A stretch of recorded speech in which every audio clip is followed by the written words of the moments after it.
사사기 15장 14절에서 20절 말씀을 통해서 라맛 레위와 엔하골의 제목으로 하나님 말씀을 함께 나누겠습니다. 이스라엘의 역사를 보면 처음에는 족장 시대로 이렇게 시작이 되죠.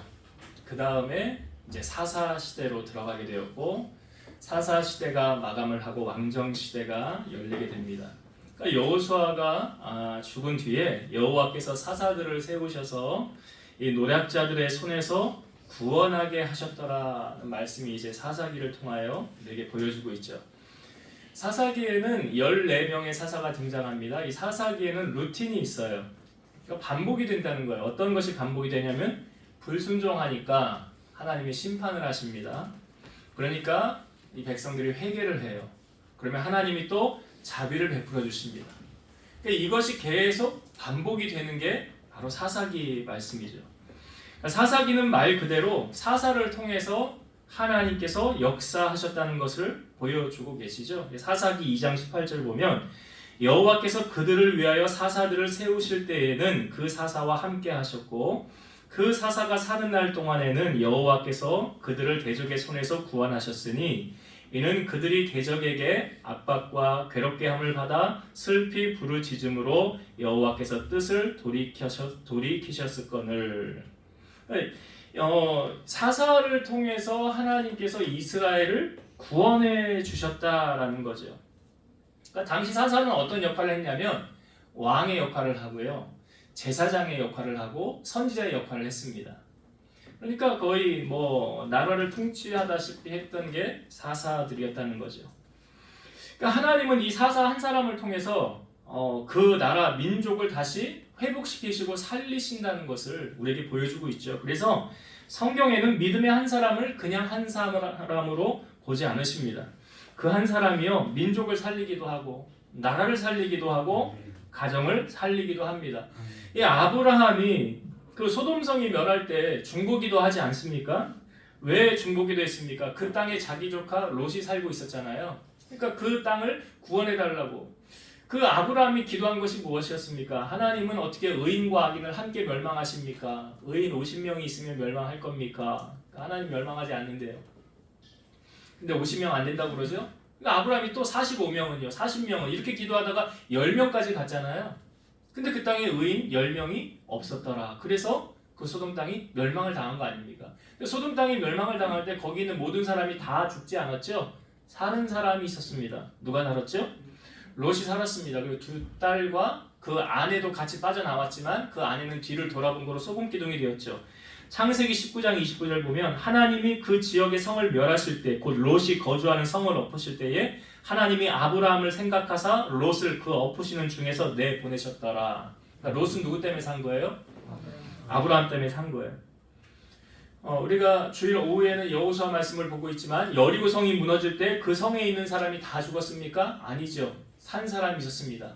라합과 그에게 속한 모든 사람은 다 살았습니다. 왜 살았을까요? 정탐꾼들을 살려주었기 때문에 라합이 산 거예요. 그러니까 라합이 말하죠. 내가 목숨을 걸고 당신들을 살려주었으니 당신들이 이 성을 멸할 때 우리를 살려주소서. 우리를 죽음에서 건져내라. 여리고 성이 이제 어떻게 무너졌는지는 아시죠? 하루에 한 바퀴씩 돌고 7째 날 7바퀴를 돌고 소리칠 때 그 성이 무너졌어요. 자, 성이 무너져 내릴 때 여호수아가 말하죠. 라합과 그 집에 동거하는 모든 자는 살려주라. 이는 우리가 보낸 사자들을 그가 숨겨주었습니다. 그러니까 라합 한 사람 때문에 라합 가정에 속한 모든 사람이 다 살게 되었다는 거 아닙니까? 고넬료라는 사람도 그렇습니다. 고넬료도 성경에 보니까 하나님을 경외하고 백성을 많이 구제하고 하나님께 항상 기도하더라. 천사가 나타나서 베드로를 청하라고 그러죠. 자, 베드로가 이제 하인 둘을 보내어서 베드로를 청하려고 할 때 고넬료는 무엇을 했습니까? 고넬료는 그의 친척과 가까운 친구들을 다 자기 집으로 불러 모았어요. 왜 그랬을까요?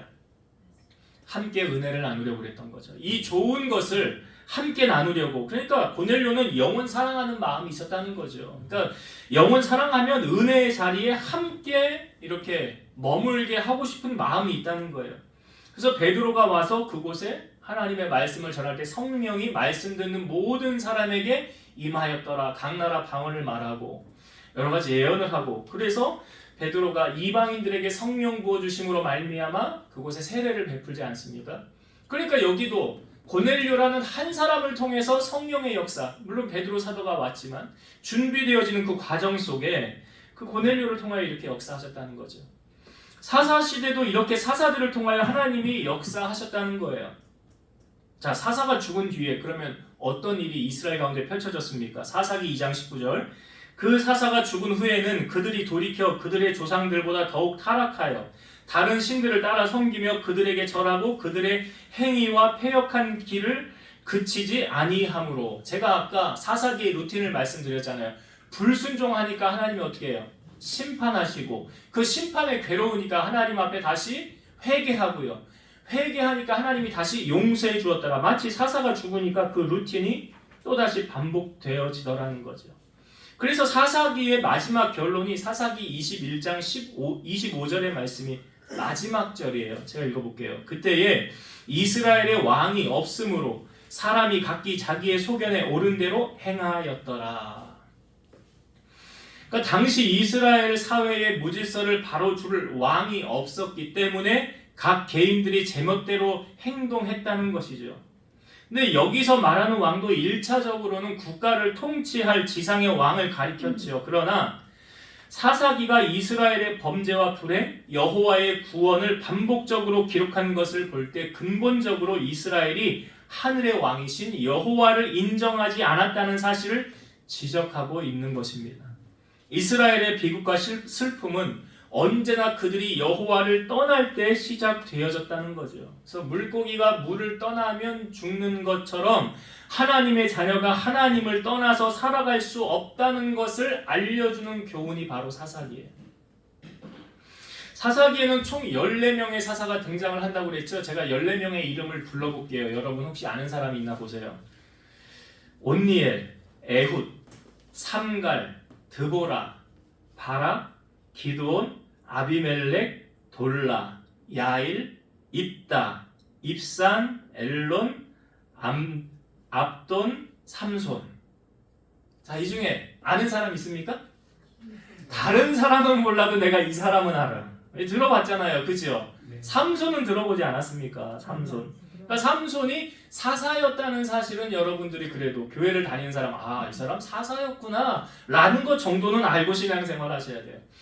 삼손에게는요 출생의 비밀이 있었습니다. 여러분 드라마 소재로 자주 등장을 하잖아요. 출생의 비밀. 삼손에게도 출생의 비밀이 있었어요. 자, 어떤 출생의 비밀이 있었느냐? 자, 성경을 이 부분 한번 찾아볼게요. 앞으로 좀 넘기셔서 사사기 13장을 한번 보겠습니다. 사사기 13장 2절부터 한번 볼게요.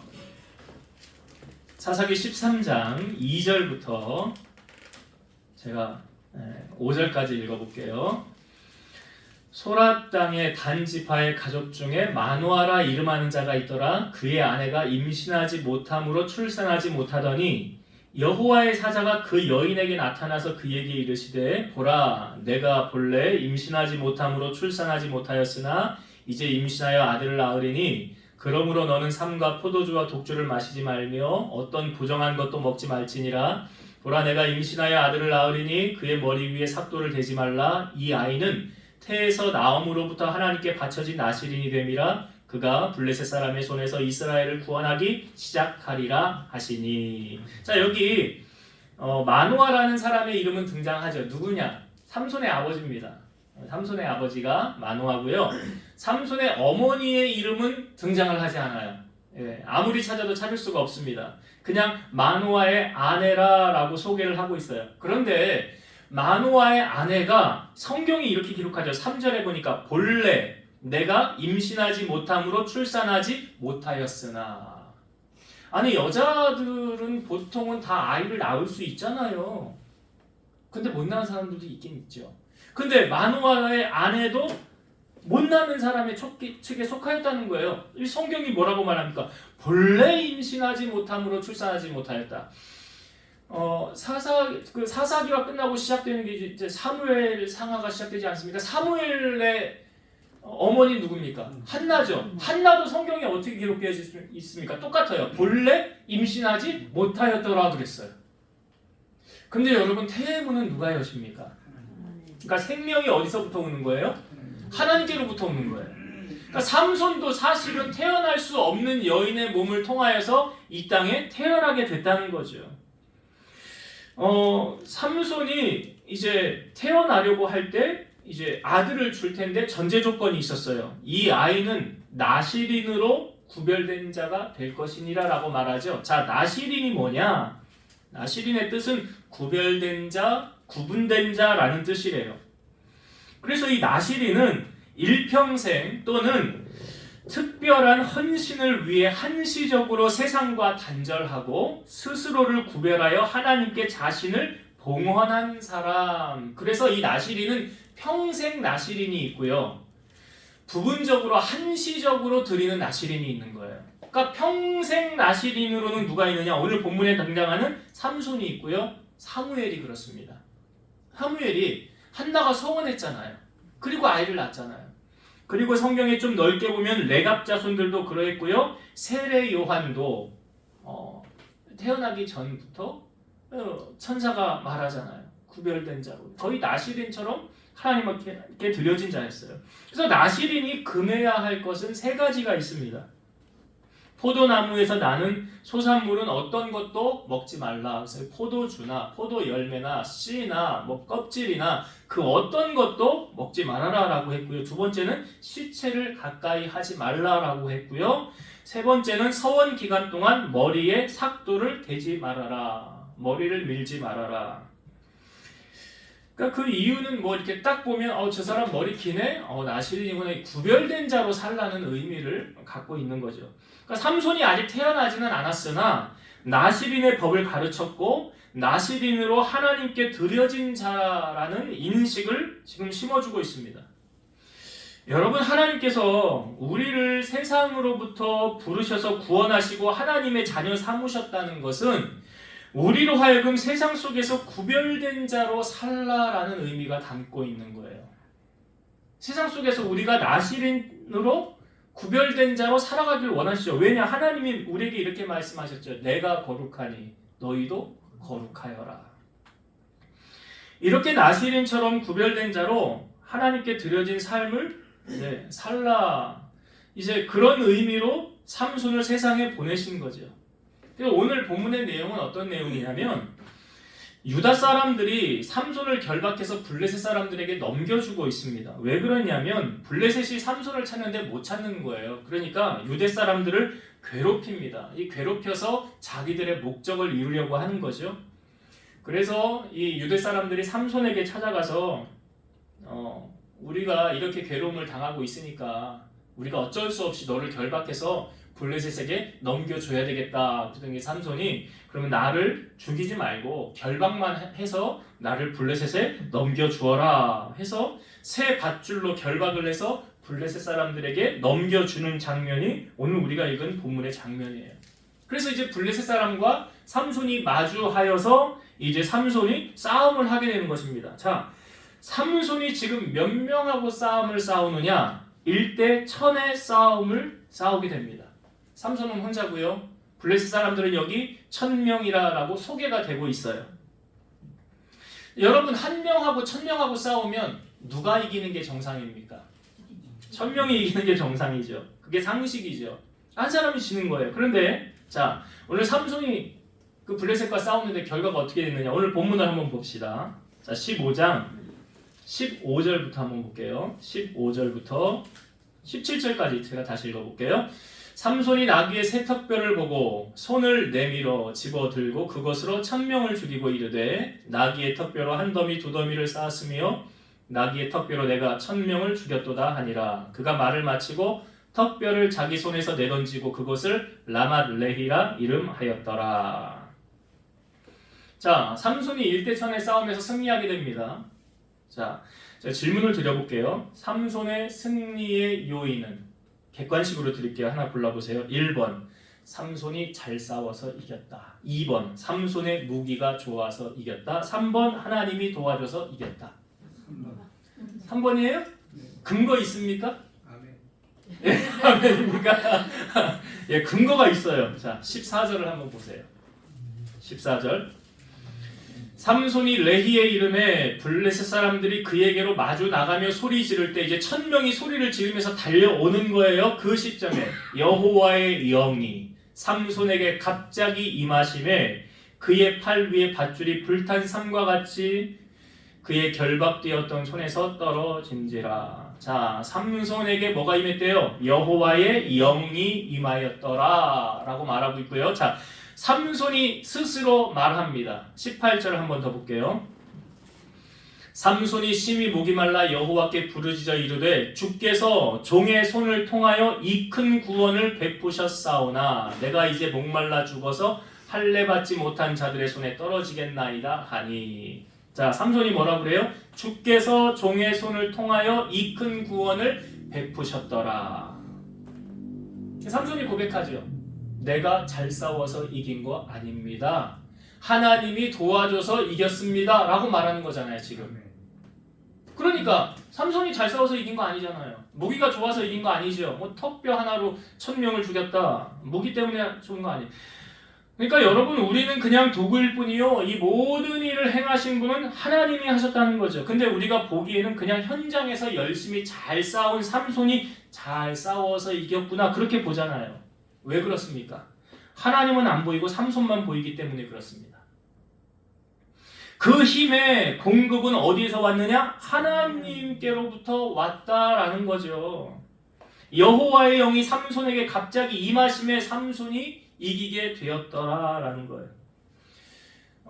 남유다가 멸망을 하고 포로로 바벨론에 잡혀갔을 때 고레스 왕이 하나님이 감동을 내려서 너희 나라로 돌아가서 성전을 재건하라. 그래서 돌아갑니다. 성전을 건축하려고 다시 재건을 하려고 할 때 그 성전이 중단이 돼요. 15년 동안 중단이 되게 됩니다. 그 중단되었던 그 성전이 다시 성전을 짓게 되어질 때 어떻게 해서 다시 지어지게 되었느냐? 하나님의 은혜가, 하나님의 능력이 함께하니까 다시 되었죠. 그러잖아요. 큰 산아 내가 무엇이냐, 내가 스룹바벨 앞에서 평지가 되리라. 지도자 스룹바벨이 지도하에 성전을 짓는데 방해하였던 무리들이 평지가 될지어다 라고 선포할 때 그 선포되어진 근본적인 힘의 능력이 어디서 나왔습니까? 그 앞에 이런 말씀이 있죠. 만군의 여호와께서 말씀하시되 이는 힘으로 되지 아니하며 능력으로 되지 아니하고 오직 나의 영으로 되느니라. 그러니까 우리의 힘으로 하려고 하면 넘어질 수밖에 없어요. 패배할 수밖에 없어요. 안 돼요. 중단돼요. 근데 하나님의 능력이 부어지면 불가능이 가능하게 되더라는 거예요. 빌립보서 4장 13절 내게 능력 주시는 자 안에서 내가 모든 것을 할 수 있느니라. 내 능력이 아니고요. 내게 능력 주시는 자 안에서. 고린도후서 4장 7절 우리가 이 보배를 질그릇에 가졌으니 이는 심히 큰 능력은 하나님께 있고 우리에게 있지 아니함을 알게 하려 함이라. 지금 삼손이 자기 혼자서 1000명을 싸워 이겼잖아요. 자기의 능력으로 싸워 이긴 게 아니에요. 하나님의 능력이 그와 함께하니까 그가 이긴 거예요. 여러분, 비슷한 사건이요, 사사였던 기드온에게도 있었어요. 기드온이 미디안과 싸우려고 할 때 군사를 모집합니다. 자, 저쪽의 군사는 13만 5천 명이에요. 우리 빨리 다 모여서 싸우자 해서 모았는데 몇 명이 모였느냐? 3만 2천 명이 모였어요.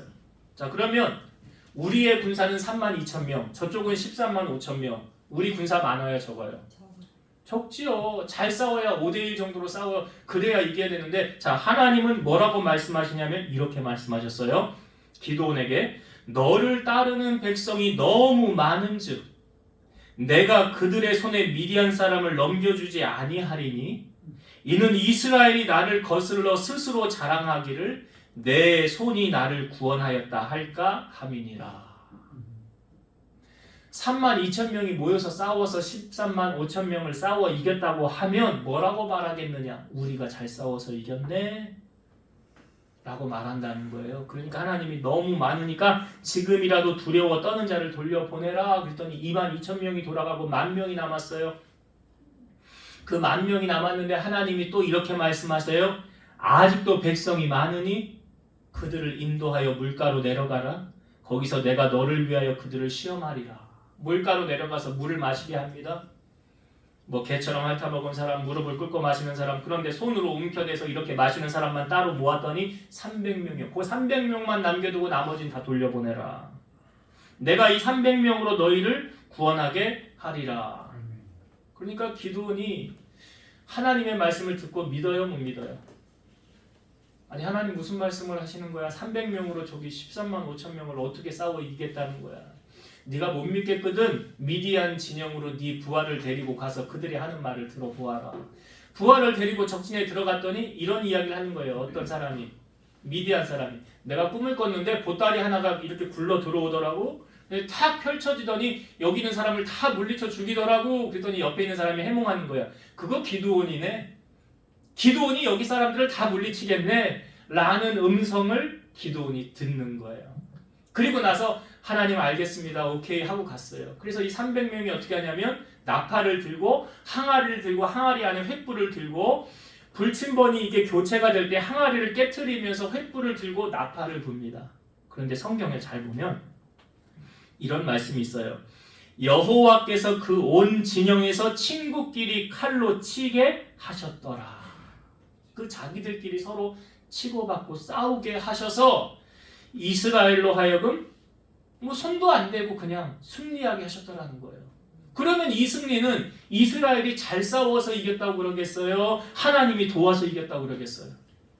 그렇죠. 하나님은 그걸 원하시는 거예요. 네가 잘해서 이긴 거 아니야. 네가 잘해서 여기까지 온 거 아니야. 내가 도와서 이긴 거야. 여러분, 우리가 신앙생활할 때 가장 경계해야 될 우상이 뭘까요? 가장 조심해야 될 신이 뭘까요? 어떻게 그렇게 잘하세요? 자신입니다. 자기가 신이야. 자기가 신이야. 삼손이 지금 나귀 턱뼈 하나로 몇 명을 죽였다고요? 1000명을 죽였어요. 어떻게 알아요? 자기가 1000명을 죽였는지? 셌다는 거예요. 셌다고요. 자, 나에게 죽은 사람, 자, 한 더미씩, 한 더미 한 100명씩 쌓아볼까? 하고 100명 한 더미, 200명, 300명 해서 1000명을 쌓아서 자기가 1000명 죽인 걸 안 거예요. 안 쌌으면 모르죠. 이게 뭔 원리하고 똑같은 줄 아세요? 바벨탑 쌓는 거하고 똑같은 거예요. 이게 바벨탑 쌓은 거하고 똑같은 거예요. 삼손이 그 1000명 그 더미를 보면서 뭐 노래도 지어만, 내가 보기에 16절은 노래한 것 같아. 자기가 자기를 높이는 노래를 하고 있는 거. 내가 나에게 턱뼈로 1000명을 죽였도다. 야, 나 대단한데? 야, 나 대단해. 아무나 할 수 없는 일을 한 거 아니야. 그리고 그곳의 이름을 뭐라고 지었대요? 라맛 레히라. 이게 뜻이 뭐냐면 턱뼈의 산이라는 거예요. 내가 이 턱뼈로 산을 이루었다는 거 아니에요. 시체를 이루었다는 거예요. 그 누구의 영광을 지금 드러내는 거예요? 자기 과시하고 있잖아요. 자기 과시하고 있어요. 하나님께 돌려야 될 영광을 지금 삼손이 가로채고 있는 거예요. 여러분, 혹시 우리 가운데도 이런 모습이 있지는 않습니까? 우리가 이런 실수를 범하지 않기 위해서 꼭 해야 될 것이 있어요. 그게 뭘까요? 이런 실수를 범하지 않기 위해서 꼭 해야 될 것이 있다고요. 그렇게 하는 사람은 이런 실수를 범하지 않아요. 그게 뭘까요? 그게 감사예요. 그게 감사라고요. 나 하나님이 도와줘서 이 전쟁에서 이겼어요. 감사합니다 하고 올려드리는 게 감사지요. 나 하나님 회사에서 승진됐어요. 너무 감사해요. 내 힘, 내 능력으로는 안 되는 거였어요. 너무 감사하고 감사. 하나님, 나 병원에서 포기했는데요. 하나님, 나 고쳐주셨어요. 너무 감사해요 하고 돌리는 게 감사해요. 나 집 팔았어야 됐는데 도저히 안 되는데 하나님 팔아주셨네요. 감사해요. 하나님, 나 집 구해야 됐는데 좋은 집 인도해 주셔서 너무 감사해요. 하나님, 나 백수였는데 새로운 직장을 이렇게 얻게 해주셔서 너무 감사해요 하고 하나님 앞에 올려드리는 게 뭐예요? 감사해요. 여러분, 혹시 하나님은 내가 말하지 않아도 다 알지, 표현 안 해도 알지, 내가 표현 안 해도 하나님은 뭐 내가 감사하지 않아도 그 정도는 다 아셔 라고 생각하시는 분들을 잘 들어보세요. 예수님께서 예루살렘에 가실 때 사마리아와 갈릴리 사이로 지나가시다가 한 나병 환자 10명이 예수님을 만나서 멀리 소리칩니다. 이 사람들은 격리 수용되어져 있는 사람들이에요. 공동체 생활을 못해요. 그러니까 예수님 앞에 나올 수도 없는 거죠. 그러니까 소리치는 거예요. 예수 선생님이여, 우리를 불쌍히 여기소서. 그러니까 예수님이 이렇게 말씀하세요. 가서 제사장들에게 너희 몸을 보이라 그래요. 아니, 이 사람들이 제사장들에게 가서 몸을 보이는 건 할 수 있는 거잖아요. 왜냐? 당시에 나병인지 아닌지 판단하는 근거는 누가 하는 거예요? 제사장이 하는 거니까. 예수님이 그렇게 말씀하셨는데 그들이 가다가 깨끗함을 나았어요. 성경을 잘 보니까 그 중에 한 사람이 자기가 나은 것을 보고 큰 소리로 하나님께 영광을 돌리며 예수님의 발 아래 엎드려 돌아와서 살해하며 감사하더라. 여러분, 이게 당연한 것 같죠? 당연한 것 같잖아요. 우리가 인간이라면 그렇게 해야지. 사람이라면 그 정도 그렇게는 해야지. 근데 나에게 자유를 주고 질병을 고쳐주시고 새로운 삶을 자유를 주고 살게 해주셨으니 이 얼마나 기쁜 일입니까? 근데 누가 고쳐준 거예요? 예수님이. 그러면 예수님 앞에 찾아 나아가서 감사하고 살해하고 영광 돌리는 게 당연한 거 아닙니까? 근데 그 당연한 것을요 9명은 하지 않더라고요. 이 한 사람 왔을 때 예수님이 이 한 사람을 향하여 이렇게 말합니다. 10사람이 다 깨끗함을 받지 아니하였느냐? 그 9은 어디 있느냐? 이 사람 외에는 하나님께 영광을 돌리러 돌아온 자가 없느냐? 그러니까 예수님 뭐라고 말씀하세요? 이 사람만 하나님께 영광 돌렸다는 거예요. 이 한 사람만. 9명은 뭐예요? 역으로 말하면 영광을 하나님께 돌리지 않았다. 그러니까 뭐예요? 예수님이 기다리고 계셨다는 거죠. 여러분은 어느 편에 속한 사람 같습니까? 주님 앞에 감사를 표현한 한 사람 편에 나는 속한 사람 같습니까? 아니면 내 문제 다 해결받았으니 나 하고 싶은 대로 살아야지 하는 9명 편에 속한 사람 같습니까? 우리 교회도 보면 이런 표현 감사를 아주 잘하시는 분이 있어요. 제가 누구라고 말은 안 하겠어요. 본인들이 다 알아요.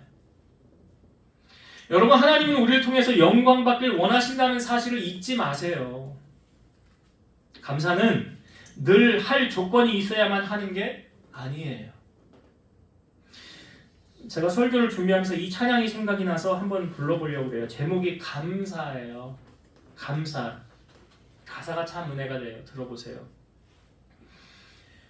오늘 숨을 쉬는 것 감사, 나를 구원하신 것 감사, 내 뜻대로 안 돼도 주가 인도하신 것, 모든 것 감사, 내게 주신 모든 것 감사, 때론 가져가심도 감사, 내게 고난 주셔서 주 뜻 알게 하신 것, 모든 것 감사. 주님 감사해요. 주님 감사해요. 내가 여기까지 온 것도 은혜입니다. 주님 감사해요. 주님 감사해요. 나를 사랑하신 주 사랑 감사합니다. 이게 1절이고요. 2절은 가사만 읽어볼게요. 항상 주 안에 있음 감사, 참된 소망 주심도 감사, 나 같은 사람도 자녀 삼아 주신 것, 모든 것 감사. 여러분, 이 감사를 보세요. 조건이 있어서 감사합니까? 아니, 아무 조건이 없어요. 그런데도 감사의 조건을 찾잖아요. 찾아서 감사하잖아요. 이게 진정으로 살아있는 신앙인의 고백이라는 거죠. 그런데 하물며 우리는 우리의 삶에 하나님이 보여주시고 나타나시고 역사해 주신 것을 만약 체험했다고 한다면 우리는 오늘 주님 앞에 돌아온 이 사마리아 사람, 이방인 한 사람처럼 감사를 날마다 고백하며 살아야 돼요. 이게 왜 중요한지 아세요? 감사하는 사람은 넘어지지 않아요. 감사하는 사람은 건강한 신앙생활을 하고 있는 거예요. 감사하는 사람은 내가 하나님의 영광을 인정하고 그분의 영광을 올려드리고 있다는 사실이죠. 지금 삼손이 그 두 더미 한 더미 쌓았으면서 마치 자기를 송축하는 것 같지 않습니까? 하나님께 돌려야 될 영광을 자기가 받고 있는 것 같지 않습니까? 그러니까 그 다음에 삼손에게 어떤 일이 펼쳐집니까? 자, 18절의 말씀을 제가 읽었는데요. 다시 한번 볼게요. 자, 삼손이 지금 처한 상황을 잘 보세요. 삼손이 심히 목이 말라 여호와께 부르짖어 이르되 주께서 종의 손을 통하여 이 큰 구원을 베푸셨사오나 내가 이제 목말라 죽어서 할례받지 못한 자들의 손에 떨어지겠나이다 하니. 자, 삼손이 지금 어떤 지경에 이르렀어요? 죽을 지경이에요. 쉽게 말해서. 그렇죠. 내가 목말라 죽어서 지금 죽을 지경에 내가 떨어졌습니다. 왜 하나님 왜 이렇게 하셨을까요? 하나님께서 교만을 물리치는 방법이 바로 이렇습니다. 고난이에요. 김치 담글 때 가장 먼저 해야 되는 거 뭔지 아시죠? 배추를 어떻게 해? 죽이는 거예요. 배추를 죽여야 맛있는 김치가 돼요. 하나님이 우리를 사용하실 때 먼저 하시는 방법이 있어요. 우리를 죽이는 거예요. 내 자존심을 죽이는 거예요. 내 자아를 죽이는 거예요. 내가 살아있으면, 내 안에 교만함이 있으면 하나님이 우리를 마음껏 사용하실 수 있습니까? 없습니까? 없어요. 그러니까 우리를 죽이시는 과정으로 몰아가시는 거예요. 그걸 시편 기자는 시편 119편 67절에 이렇게 고백하죠. 고난당하기 전에는 내가 그릇 행하였더니 이제는 주의 말씀을 지키나이다. 시편 119편 71절 고난당한 것이 내게 유익이라 이로 말미암아 내가 주의 율례들을 배우게 되었나이다. 고난당하기 전에는 내 맘대로 살았다는 거예요. 근데 하나님이 나를 고난시키고 난 다음부터는 내가 내 맘대로 살지 못해요. 그렇게 살다가 큰일 나는 거 알거든요. 여러분, 금이 되려면, 순금을 만들려면 어떻게 하는지 아시죠? 불순물을 다 빼야 돼요. 그러니까 고난당한 자의 대명사 우리가 욥을 얘기하죠. 욥기 23장 10절 그러나 내가 가는 길을 그가 아시나니 그가 나를 단련하신 후에는 내가 순금같이 되어 나오리라.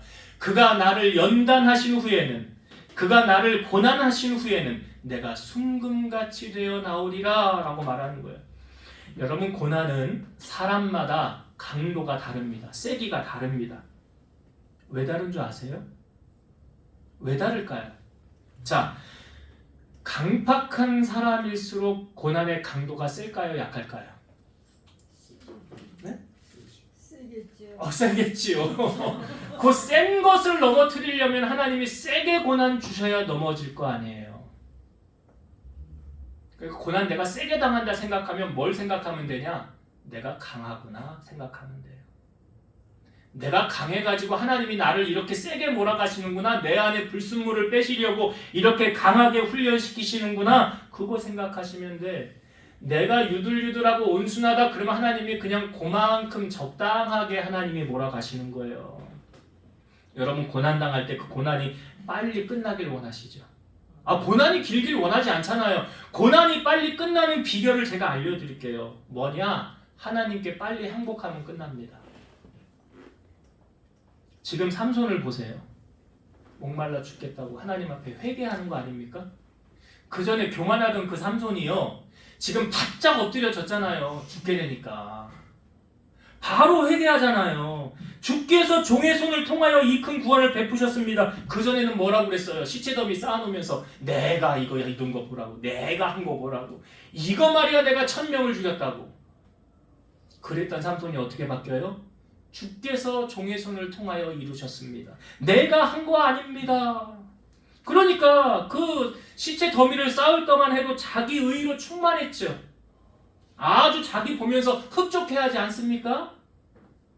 근데 그게 잘못된 것을 깨닫는 거예요. 언제요? 삼손이 죽을 지경이 되니까 큰 고난에 빠졌다는 거 아닙니까? 근데 여러분, 하나님의 아킬레스건이 있어요. 뭐냐? 아무리 우리가 큰 잘못을 했다 할지라도 하나님 앞에 전심으로 회개하고 돌이키면 하나님은 나 너 모른다 하지 않는다는 사실이에요. 요한일서 1장 9절 만일 우리가 우리 죄를 자백하면 그는 미쁘시고 의로우사 우리 죄를 사하시며 우리를 모든 불의에서 깨끗하게 하실 것이요. 자백한다는 게 뭐예요? 회개하는 거잖아요.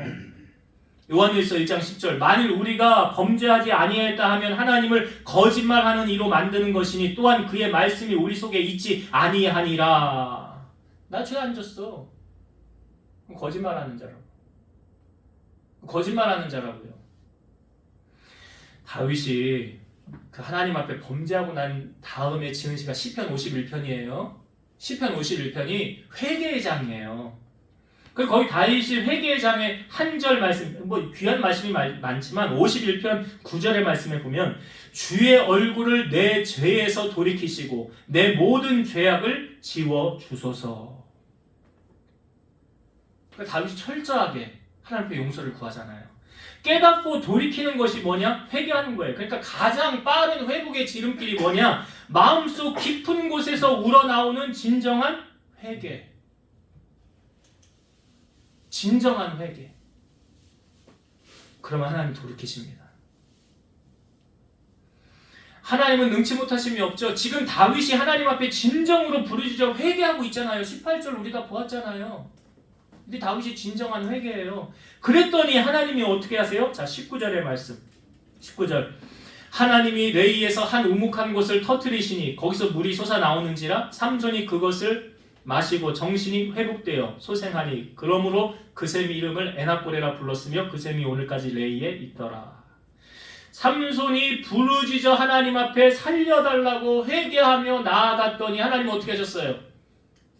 물을 허락해 주셨잖아요. 지금 삼손에게 뭐가 필요해요? 금덩어리 필요합니까? 아니, 뭐가 필요해요? 물이 가장 필요해요. 우리의 필요를 하나님이 아신다는 거잖아요. 그래서 물을 주시는 거예요. 근데 여러분, 땅 속에 물이 묻혀 있는지 우리가 모르잖아요. 우리는 몰라요. 우리는 몰라요.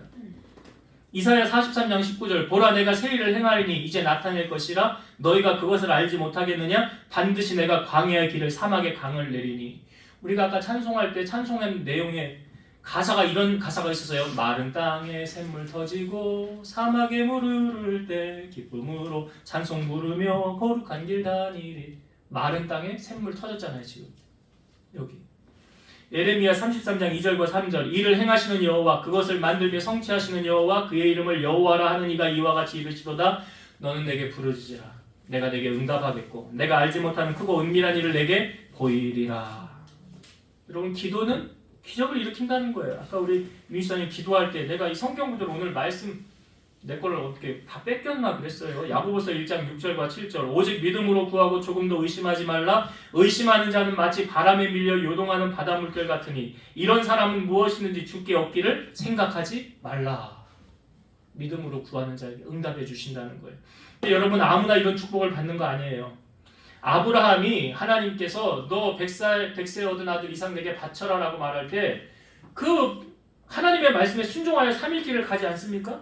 종들은 밑에 있으라고 그러고 이삭하고 올라갈 때 이삭이 질문해. 아버지, 제사로 가는데 양은 어디 있습니까? 그러니 아브라함이 이렇게 말해요. 하나님이 친히 준비해 놓으실 거야. 산에 올라갔어요. 눈을 다 살펴봐도 양이 없어요.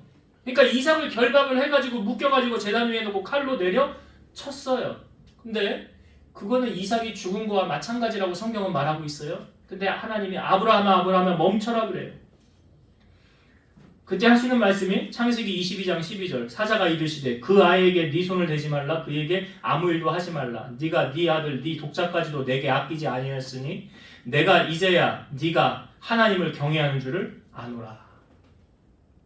아브라함이 보여준 게 뭐예요?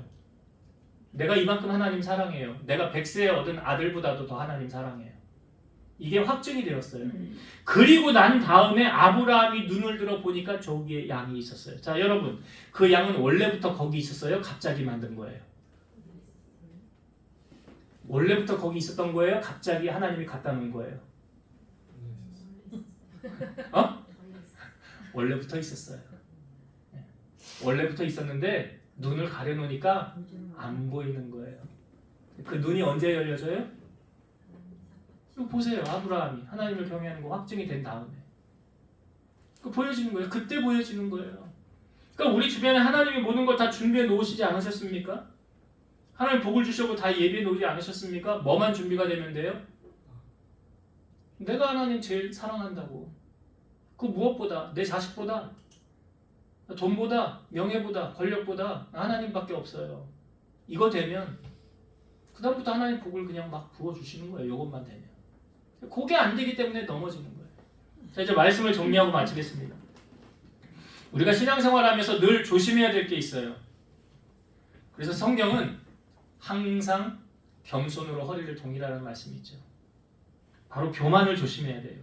교만은 언제 틈탑니까? 순간 틈타요. 지금 삼손이 나귀 턱뼈로 1000명 죽인 다음에 그 더미를 일어놓고 얼마나 흐뭇해했을까요? 이야, 내가 1000명을 죽였거든. 이 나귀 턱뼈 하나로. 얼마나 흐뭇해합니까? 그래, 이름도 엔학고레라. 턱뼈의 산이라. 내가 이 턱뼈로 이 더미를 이루었다. 그 산을 누가 만들었다고요? 삼손이 만들었잖아요. 삼손이 만들었잖아요. 그래서 가장 조심해야 될 신이 자신이다라는 것. 이런 우를 범하지 않으려면 여러분 꼭 뭐 해야 된다고요? 감사해요. 여러분 감사한데 하나님이 돈 갖다 바쳐라 하십니까? 그런 하나님 아니에요. 내가 수중에 돈이 없어 그럼 1000원이라도 예를 드는 거예요.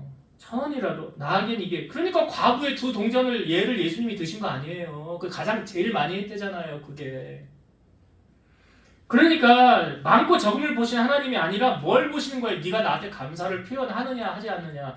감사를 표현하는 사람은 이 교만함에 넘어지지 않아요. 감사를 표현하지 않는 사람이 교만한 사람이에요. 그 정확하게 알고 신앙생활 하세요.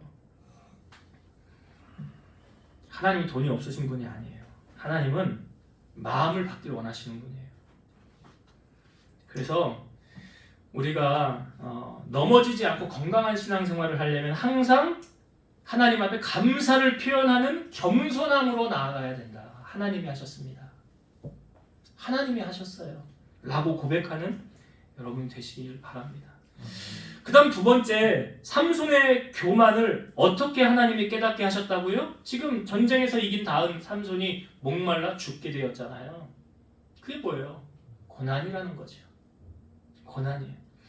이때 고난을 빨리 끝내는 방법이 뭐라고요?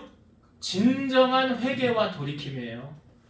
진정한 회개. 그러니까 알고 짓는 죄하고 모르고 짓는 죄하고 하나님이 대하는 방식이 다릅니다. 모르고 지었던 거는 제가 그랬잖아요. 정상 참작해 주신다고. 너 몰라서 그랬구나. 근데 이제 내가 알아. 이렇게 하면 안 되는 거. 그런데도 또 죄를 져? 그럼 하나님이 회초리 들어요. 하나님 그냥 안 씁니다. 왜냐하면 사랑하시기 때문에 그래요. 그래서 징계하시는 거예요. 그래서 바른 길 가게 하시는 거예요. 그래서 우리 안에 있는 악한 것들, 더러운 것들 다 빼내시기 위한 작업으로 하나님이 어디로 몰아가시느냐? 고난을 몰아가시는 거예요. 빼내야지 하나님이 쓰시지. 그거 있는데 하나님이 어떻게 써요? 그래서 고난 당하기 전에는 내가 그릇 행하였다 내 마음대로 했다. 근데 고난 당한 이후에는 어떻게 했다고요? 주의 말씀 지킵니다. 라고 말하는 거예요. 그래서 여러분들이 빨리 고난이 끝나고 하나님의 축복을 받길 원하시는 분들은 오늘 이 말씀이 힌트가 되었으리라 생각이 돼요. 마지막, 삼손이 위기를 어떻게 극복하였습니까? 부르짖는 기도였죠. 부르짖음의 기도를 통해서 고난도 끝나고 그 고난이 변장된 축복으로 다가왔다는 사실 아닙니까? 땅속에 물이 어디 있는지 우리는 모르나 하나님은 아시잖아요. 그러니까 지금 우리의 삶에 하나님이 너 뭐가 필요하구나라는 걸 아세요, 모르세요? 아십니다. 그럼에도 불구하고 하나님이 우리에게 요구하시는 것이 있어요. 뭐예요? 기도하라는 거예요. 너희가 얻지 못하면 구하지 아니하였기 때문이라. 내가 기도하지 않아서 못 받았다고 하면 얼마나 억울해요. 그러니까 내 입을 넓게 열라, 네 입을 넓게 열라 그러잖아요. 그리고 우리가 하나님 앞에 한 가지 보여드려야 될 것이 있어요. 뭘 보여드려야 되느냐? 나의 믿음이 검증되어졌다는 것을 여러분들이 보여주셔야 돼요. 아브라함이 이삭을 바쳐라. 그러니까 하나님이 우리에게 할 수 있는 것 하라고 하시지 할 수 없는 것 하라고 하지 않으십니다. 내 수준에 맞게 하나님이 다뤄보신다는 사실이에요. 그때 여러분들의 믿음을 보여주시라고요. 정금과 같이 보여주셔서 하나님 앞에 인정받는 자로 하나님 축복을 누리는 자 되시기를 주의 이름으로 축원드립니다. 기도하시겠습니다. 지금도 살아서 역사하시는 하나님, 삼손이 나귀의 턱뼈로 천명을 죽였습니다. 그리고 그 더미를 쌓으며 내가 천명을 죽였다라고 하며 에나골의 턱뼈의 산이라고 이름을 지었습니다. 그것은 삼손이 순간 하나님의 도움을 입고 자기의 의를 드러내는 것이었습니다. 하나님은 우리를 통해서 영광 받길 원하십니다. 그래서 우리가 잘못되어져 가면 하나님은 우리를 고난 가운데 몰아가셔서 우리를 바른 길로 가도록 인도하십니다. 우리 사랑하는 성도들이 오늘 이 진리의 말씀을 잘 깨달아서 하나님께서 내게 원하시는 분명한 사실, 우리를 복주길 원하신다는 하나님의 그 마음을 깨달아서 진리 안에 바로 서게 하시고 하나님 기쁘시게 하며 살아가는 우리 성도들이 다 되어서 영광 올려드리며 감사하며 사는 우리가 되게 하여 주옵소서. 예수님 이름으로 기도드리옵나이다. 아멘.